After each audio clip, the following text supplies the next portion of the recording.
Hoy vamos a aprender con ustedes. En la cruz se nos abrió un camino vivo y nuevo. Esto fue lo que logró Jesús a través de su muerte en la cruz del Calvario. Evangelio según San Mateo, en el capítulo 27, versículos del 51 al 56, nos habla la palabra del Señor de esta manera y nos dice así: y he aquí, el velo del templo se rasgó en dos, de arriba abajo, y la tierra tembló, y las rocas se partieron.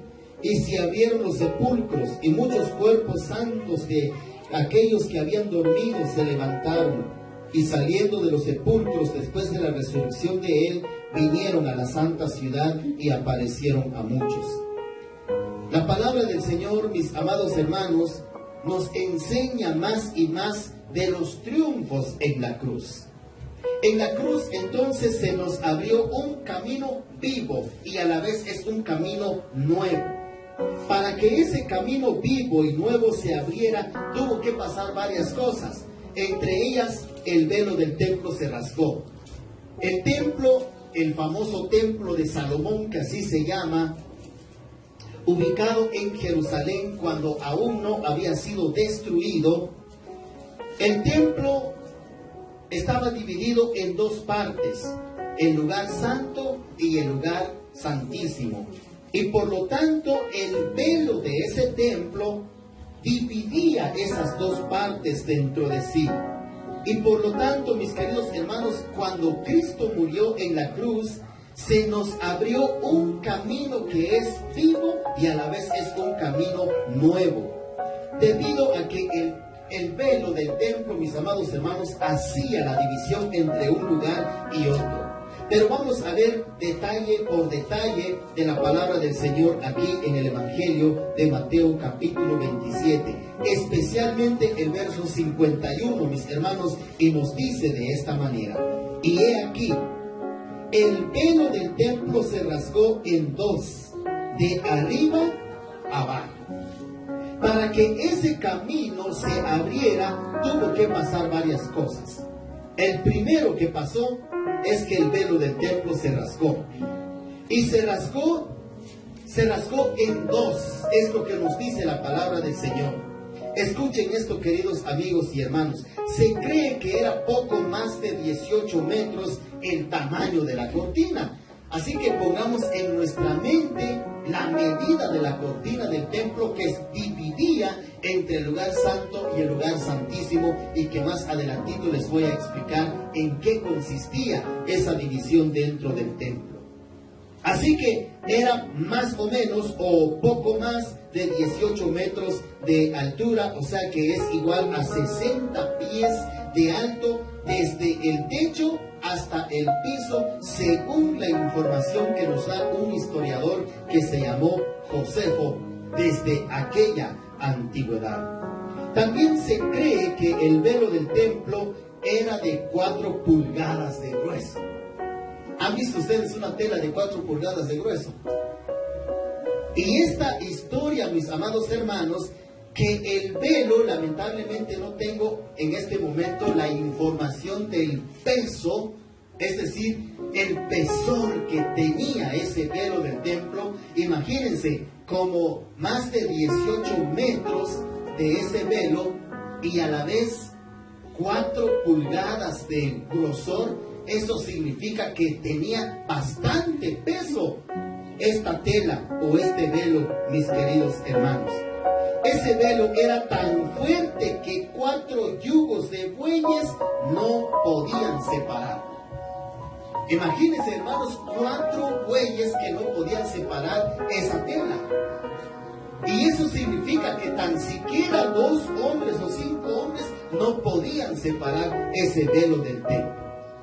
Pero la palabra del Señor dice que cuando Cristo murió en la cruz, leamos el verso número 50, nos dice de esta manera: mas Jesús, habiendo otra vez clamado a gran voz, ¿qué nos dice? Entregó el Espíritu. Y cuando dice esta frase, entregó el Espíritu, significa que Él falleció. Él murió en ese momento. Y entonces cuando Él falleció en ese momento, este es el primer suceso que que surge en la muerte de Cristo, que el velo del templo se rasgó en ¿cuántas partes? En dos. Y también dice que se rasgó de arriba hacia abajo. No fue al revés, no fue de abajo hacia arriba, sino que fue de arriba hacia abajo. Y esto, lo de arriba abajo, significa que solo Dios lo pudo haber hecho por los detalles que apenas les estoy explicando, que el velo pesaba bastante y que tenía un grosor de 4 pulgadas y que medía más de 18 metros. Entonces, amados hermanos, solo el poder de Dios tenía la capacidad de poder romper ese velo. Háganse cuenta esta tela que encontramos acá enfrente. Pero era una tela de más de 18 metros de altura. Era una tela que tenía más de 4 pulgadas de grosor. Y ni siquiera 4 bueyes en conjunto podrían romper esa tela. Y cuando Jesús murió, mis amados hermanos, el texto nos dice que el velo del templo se rasgó en dos, de arriba hacia abajo. ¿Y qué significa? Pues lo que está significando, mis hermanos, que no fueron hombres humanos o personas humanas que lo hayan abierto entre ellos de abajo hacia arriba, sino que fue de arriba hacia abajo. Y también representa, mis amados hermanos, que ese partimiento del velo que viene de arriba hacia abajo también simboliza que solamente Dios fue quien tuvo el poder para hacer esta partición. También significa que el precio fue pagado completamente en la cruz y está comprobado por el velo que se partió en dos. Por eso les digo que el texto dice que cuando se partió el velo, se rasgó en dos, fue de arriba abajo, que significa que fue Dios quien lo hizo. No fueron hombres quienes lo hicieron, por el espesor, por el tamaño, por el grueso, y porque si este Dios no tuvo que haber sido de abajo hacia arriba, sino que tuvo que haber sido de arriba hacia abajo. Lamentablemente, unos enseñan que la obra de Cristo en la cruz no fue completa. Y dicen que hay que hacer obras, hay que luchar para poder alcanzar la vida eterna. Pero hermanos queridos, este texto nos enseña todo lo contrario.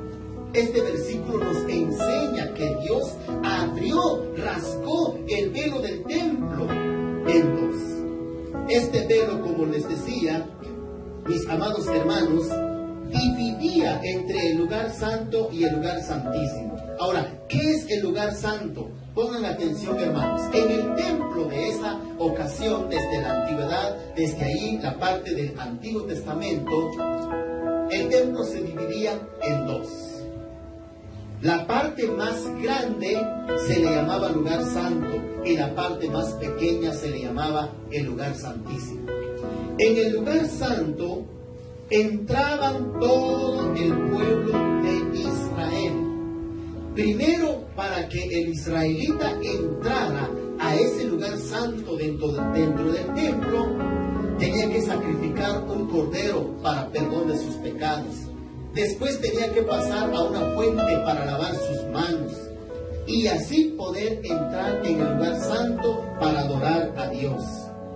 Pero en el lugar santísimo, que era un lugar más pequeño, era donde solamente el sumo sacerdote y entraba una sola vez al año a representar a todo el pueblo.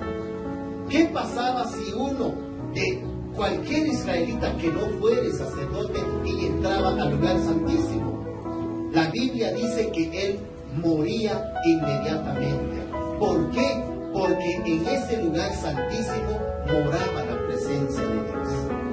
Por eso es que el sumo sacerdote solo una vez entraba al año a representar a todo el pueblo. Cualquier israelita que entraba al lugar santísimo moría. Pero el sumo sacerdote no moría, porque era la persona que era autorizada por Dios, respaldada por Dios para poder entrar a ese lugar santísimo, a representar al pueblo. Imagínense Imagínense, amados hermanos, que si todavía estuviéramos viviendo en aquel entonces y la muerte de Cristo aún no fuera, entonces este lugar donde nos reunimos para adorar a Dios estaría dividido en dos. Una parte grande y una parte pequeña. En la parte grande es donde solo ustedes pueden llegar allí, y en la parte pequeña solo yo podría llegar aquí para poder representarlos a ustedes delante de Dios. Pero cuando Cristo murió en la cruz, por eso esta serie se llama Los Triunfos de la Cruz. Cuando Cristo murió en la cruz, mis hermanos, se nos abrió un camino vivo y nuevo. Y ese camino es Cristo Jesús. Ahora tenemos comunión directa con el Señor. Porque anteriormente el pueblo de Israel no tenía comunión directa con Dios. Era el sumo sacerdote que nos representaba solo una vez al año. Jesús, amados hermanos, en su muerte abrió ese camino, rompió ese velo que dividía el templo en dos partes, y por lo tanto ahora el pueblo de Israel ya no solo entra al lugar santo, sino que todo el lugar se volvió lugar santísimo. ¿Por qué? Porque ahora la presencia del Señor está en aquel que ha creído en Dios, en aquel que ha creído en Jesucristo. Ahora ya no solo es el sumo sacerdote que tiene la dicha de entrar en el lugar santísimo. Ahora ya no solo es el pastor que tiene la dicha de llegar al lugar santísimo. Ahora tanto el pueblo de Dios y el pastor tienen la bendición de que juntos puedan llegar a la misma presencia del Señor, que es el lugar santísimo. Ese fue el camino que Jesús abrió al triunfar en la cruz. Eso fue lo que Jesús logró de su muerte en la cruz, rompiendo ese velo en dos. Ahora, por eso, amados hermanos, ustedes y yo juntos tenemos la dicha para poder llegar a la misma presencia del Señor, estar en comunión con Él, dirigirnos directamente a Él. Ahora ustedes no necesitan a un pastor, ahora ustedes no necesitan a un sacerdote. Ahora, un pastor solamente los alimenta a ustedes de la palabra, pero cada uno de ustedes tiene la bendición de dirigirse al Padre a través de la oración, a través de la adoración. Y todo esto, mis hermanos, ¿por qué? Porque en la cruz del Calvario Jesús abrió ese camino vivo y nuevo para todos los que creeríamos en Él. Así que hoy tenemos la bendición, amados hermanos, de llegar directamente a la presencia del Señor. ¿Qué más sucedieron? ¿Qué más cosas sucedieron, amados hermanos, para que ese camino se abriera? No solamente el velo del templo se rasgó en dos. Escuchen esto, hermanos. La tierra también tembló. Esto nos dice la segunda parte del verso número 51, que nos dice de esta manera: y la tierra tembló. Entonces, cuando tembló la tierra, significa que hubo un terremoto. Creo que aquí en Guadalajara casi no se mueve la tierra, porque Guadalajara no está sentado sobre las placas tectónicas debajo de la superficie terrestre. Y entonces, los años que yo tengo de vivir aquí, nunca he sentido un temblor. Nunca he vivido un terremoto en esta ciudad. Pero he vivido en muchos lugares donde a cada rato tiembla la tierra. Y entonces, cuando una persona no está acostumbrada de los terremotos o de los temblores, cuando una vez que se mueve la tierra, esta persona se asusta inmediatamente, porque no está acostumbrado a que se le mueva la pared, a que se le mueva el techo, y por eso se asusta extremadamente. Imagínense, mis amados hermanos, cuando Jesús murió, no solamente se rasgó el templo en dos, sino que también la tierra tembló. Hubo un terremoto. Eso es lo que nos dice el verso número 51. Ahora, ¿qué consecuencias hubo al temblar la tierra, al haber un terremoto? El mismo versículo nos sigue diciendo, dice que las rocas se partieron. O sea que este terremoto fue bien fuerte, amados hermanos. Cuando hemos visto en las noticias de la televisión hoy en día, en los países donde tiembla la tierra. ¿Hasta qué grado es el más peor temblor o terremoto que ha pasado? Algunos países han reportado que ha sido de 6.5 y otros han reportado hasta 7.5 del temblor. ¿Y qué ha logrado ese grado de temblor de 7.5? Díganme, mis hermanos, ¿qué ha logrado hacer ese temblor? Ha destruido ciudades, ha derribado edificios, ha colapsado edificios. 7.5. Y cuando Jesús murió, mis amados hermanos, no nos dice el texto de cuántos grados fue el terremoto. El texto nos dice, por cierto, que las rocas se abrieron, se partieron. Una roca, mis amados hermanos, es una piedra grandota. Y los que trabajan en abrir caminos para derribar las piedras en los paredones donde están abriendo caminos, ¿qué es lo que tienen que utilizar para abrir esas rocas? Aquí nadie lo sabe, pero estos señores utilizan dinamitas y meten las dinamitas en las montañas o en los cerros, en las rocas, y entonces la dinamita logra partir la roca. ¿Qué potencia tiene una dinamita? Pues yo no tengo la menor idea, queridos hermanos, qué potencia tiene una dinamita, pero los países que hacen guerra para la destrucción utilizan dinamitas. Y una dinamita deshace un vehículo total, un camión total, y deshace a los soldados enemigos o al ejército enemigo, los deshace, los destruye por completo. Cuando Jesús murió, mis amados, para que se abriera ese camino vivo y nuevo para todo el mundo, tuvo que haber terremoto. Tembló la tierra, las rocas se partieron. Pero no solamente eso fue lo que sucedió, mis amados. ¿Qué más sucede? En el versículo número 52 nos dice que se abrieron los sepulcros se abrieron también. Bueno, podríamos decir, bueno, un sepulcro viene siendo tan fácil de abrirse, pero déjenme explicarles, hermanos, en ese tiempo, en esa antigüedad, los sepulcros no eran como los que hoy conocemos. Un panteón no es como hoy lo conocemos. Hoy en día un panteón es construido con bloc, con tabique, con ladrillo, pegado con cemento, y por lo tanto esa tumba o ese sepulcro es bien frágil.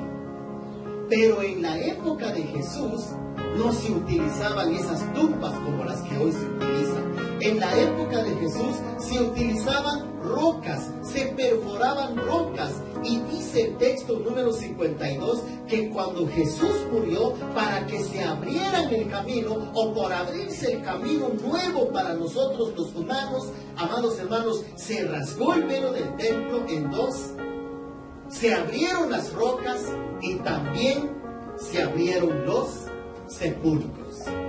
Las tumbas hechas en rocas, cavadas en rocas, se abrieron, mis amados hermanos. ¿Qué más sucedió cuando las rocas, cuando los sepulcros se abrieron? Dice el versículo número 52 que muchos muertos se levantaron. El texto literalmente dice de esta manera en el versículo número 52: y se abrieron los sepulcros y muchos cuerpos de santos que habían dormido. ¿Qué sucedió con ellos? Se levantaron. Esa frase dormir es traducido como muertos.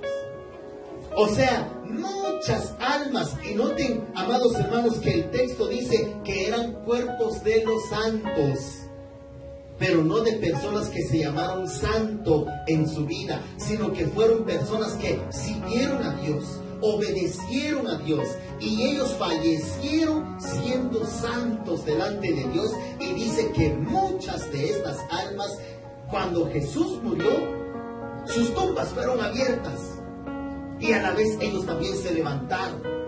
¿Qué más sucedió con estos muertos que se levantaron? El texto dice que ellos habían dormido, pero que eran cuerpo de santos.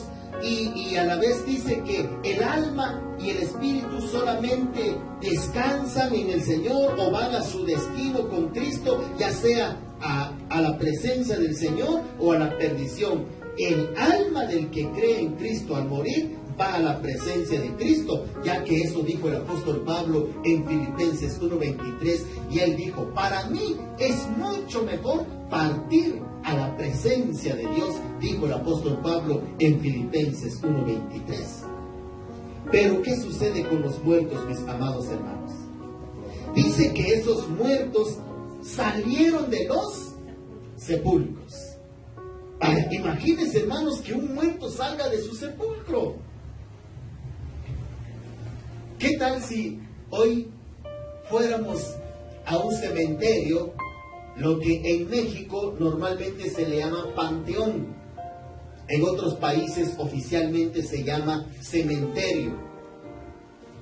¿Qué pasaría, mis hermanos, si fuéramos a un panteón para los mexicanos y cementerio para todos los países que no son mexicanos? Y de pronto vemos que los sepulcros se abren y salen unas almas ahí dentro de los sepulcros. ¿Qué harían? ¿Qué harían ustedes? Nos asustaríamos, ¿verdad? ¿O abrazarían a esa alma que se levanta? ¿Le saludarían? ¿Nos tomaríamos una foto con él? Esto es un poco difícil, mis amados hermanos, y podría ser espantoso.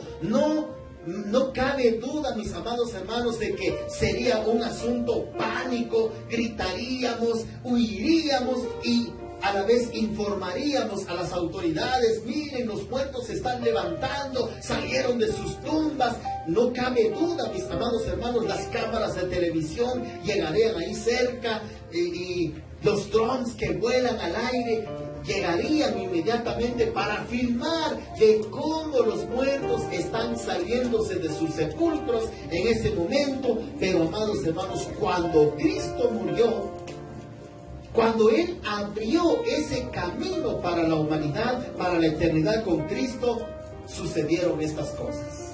El velo del templo se rasgó en dos. Las rocas se abrieron. Los sepulcros se abrieron, los muertos se levantaron. Bueno, pero no todos los muertos, sino solo los cuerpos de los santos. Eso dice la palabra del Señor. Ahora, ¿qué más hicieron estos cuerpos de los santos que se levantaron? Siempre el verso número 53 nos dice de esta manera: y saliendo de los sepulcros, después de la resurrección de Él, es decir, de Cristo, ¿qué hicieron estas almas? Vinieron a la santa ciudad. ¿Y qué más hicieron ellos? Y aparecieron ¿a cuántos? A muchos. Esto es más terrible, mis hermanos. Dice que estas almas, cuando se levantaron y salieron de sus sepulcros, entraron a la santa ciudad de Jerusalén y se aparecieron a muchos. No cabe duda, mis amados hermanos, que estos muertos fueron reconocidos por muchas personas. Por eso dice el evangelista Mateo que se levantaron de los sepulcros y que se dieron a conocer a muchos. Y Mateo, el evangelista, es el único que lo relata de esta manera, que los muertos entraron a la santa ciudad y se aparecieron a muchos.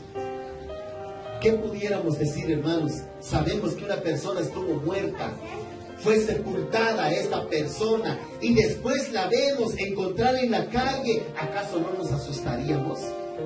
No cabe duda que nos asustaríamos, mis hermanos. Piensen en una persona que ustedes conocieron que ya murió. Piensen en cualquiera de estas personas ya muertas. Quizás de aquí a un año, hace un año, hace 2 años, hace 5 años, algún familiar, algún amigo. Piensen en una persona que ya murió.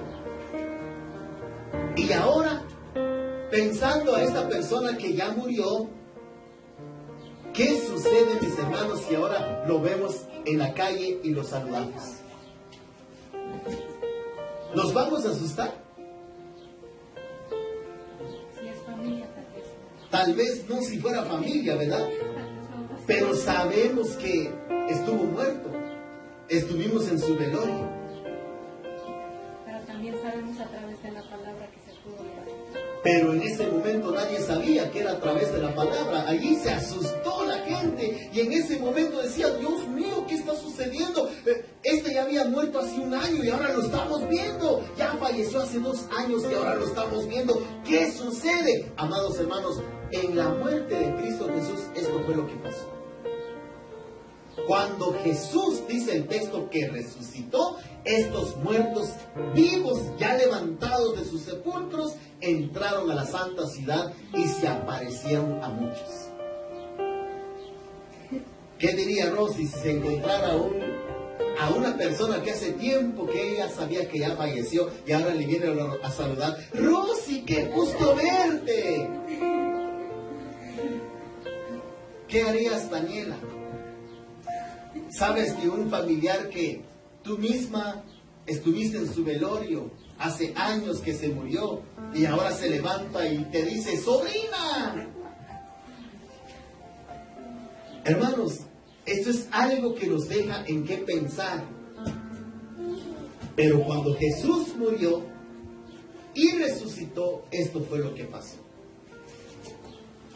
Imagínense las cosas que tuvieron que pasar para que el camino nuevo se abriera, con tal de que ustedes y yo tuviéramos la dicha y la bendición de tener acceso directo a la presencia de Dios. Ahora ya no hay un velo que nos divide de la presencia de Dios. Ahora ya no existe ningún estorbo que nos impida llegar directo a la presencia de Dios. Ahora usted y yo tenemos la dicha, tenemos la bendición de llegar directamente a la presencia del Señor.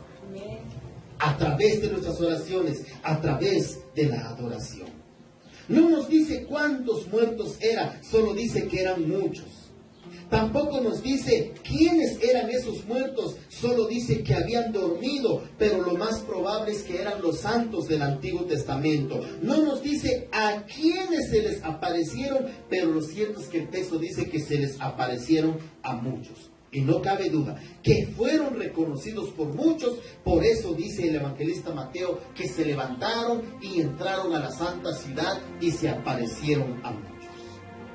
Hermanos, los triunfos de la cruz nos trae un mensaje extraordinario, alentador, un mensaje motivador, un mensaje de paz y de esperanza que nos trae salvación y vida eterna. Para que ese camino vivo y nuevo se abriera, también hubo un gran temor. No solo pasaron grandes cosas, sino también hubo gran temor. Miren lo que dice en el versículo número 54 y nos dice de esta manera. El centurión y los que estaban con él guardando a Jesús, visto el terremoto y las cosas que habían sido hechas, ¿qué pasó con ellos? Temieron en gran manera y dijeron, verdaderamente este era Hijo de Dios. Así que, mis queridos, para que ese camino vivo y nuevo se abriera, hubo gran temor. Dice que el centurión tuvo gran temor. ¿Quién era el centurión? Un centurión era un soldado romano que manejaba o comandaba a 100 soldados. Por eso se le llama centurión. Entonces, este romano, este soldado, este militar que estaba ahí custodiando el evento de la muerte de Cristo Jesús, dice el texto que él tuvo gran temor. Este centurión guardaba a Jesús.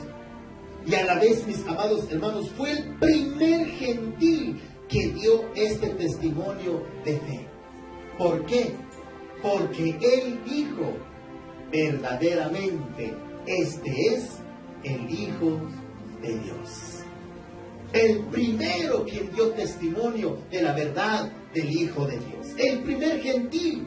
Él no era creyente, él era un militar romano. En él no estaba Dios, en él no vivía Cristo Jesús. Pero por el gran terremoto que pasó, que las rocas se partieron, que los sepulcros se abrieron, que los muertos se levantaron, él tuvo mucho miedo. Pero él, escuchen esto mis amados hermanos, él reconoció a Jesús como el verdadero Hijo de Dios.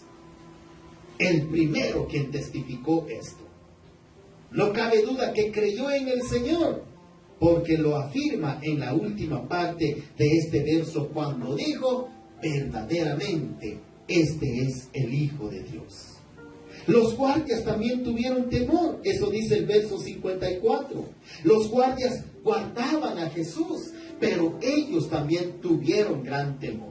Hubo temor porque vieron el terremoto, hubo temor porque vieron las cosas que habían sido hechas. Imagínense, los muertos se levantaron, llegaron a la ciudad, a muchos se les aparecieron. Hermanos, ellos tuvieron mucho temor y ellos dijeron, señores, ¿qué es lo que está sucediendo? ¿Por qué los muertos se han levantado? Jesús murió. Y para abrirnos el camino para la comunión eterna con Él, tuvieron que pasar estas cosas. Por el temor y por lo que había sucedido, reconocieron tanto el centurión y los guardias que Jesús era el Hijo de Dios. Al abrirse ese camino vivo y nuevo, muchas mujeres fueron testigos también de este gran suceso. Miren lo que dicen los versículos 55 y 56. Estaban allí muchas mujeres mirando de lejos, las cuales habían seguido a Jesús desde Galilea, sirviéndole, entre las cuales estaban María Magdalena, María la madre de Jacobo y de José, y la madre de los hijos de Zebedeo. Hermanos, estas mujeres estaban viendo de lejos. No nos dice la cantidad, pero solo nos dice que eran muchas mujeres. Entre ellas estaban María Magdalena. María Magdalena no era la madre de Jesús, mis hermanos, sino que esta mujer, María Magdalena, había sido librada de 7 demonios, según San Marcos 16:9 y también San Lucas 8:2. Esta mujer había sido libre de 7 demonios, librada de 7 demonios por nuestro Señor Jesucristo.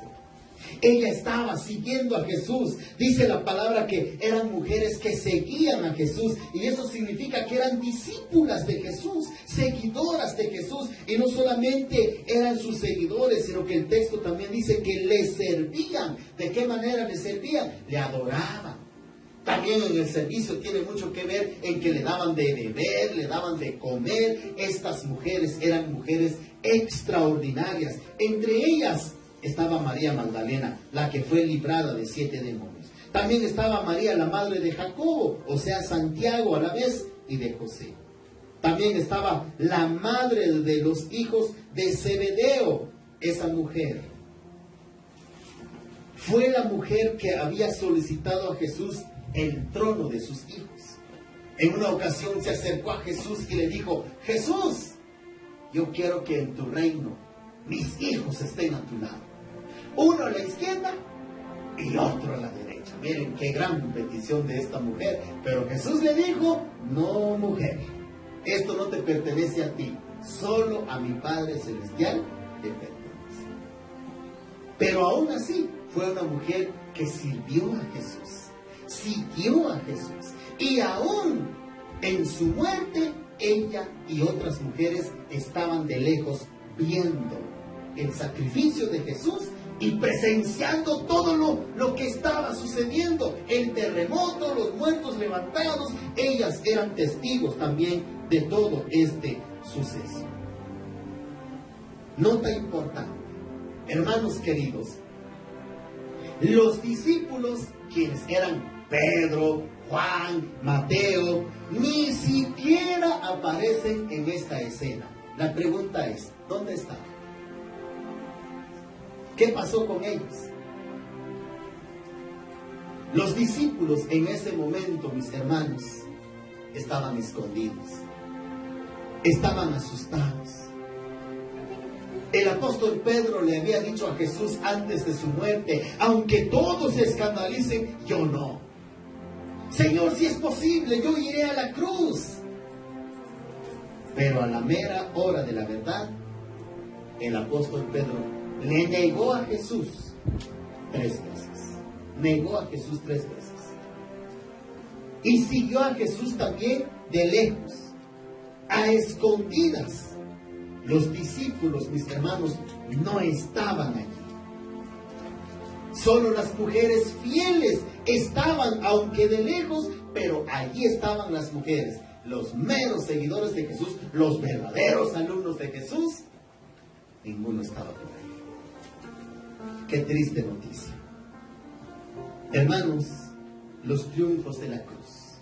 En la cruz Jesús abrió un camino. El camino para la comunión eterna con nuestro Señor. Ya no hay un velo, ya no existe ningún velo para que estorbara nuestra comunión con el Señor. Por eso, amados hermanos, es necesario que nosotros nos enfoquemos en ese Dios, en ese Cristo, quien en la cruz del Calvario dio su vida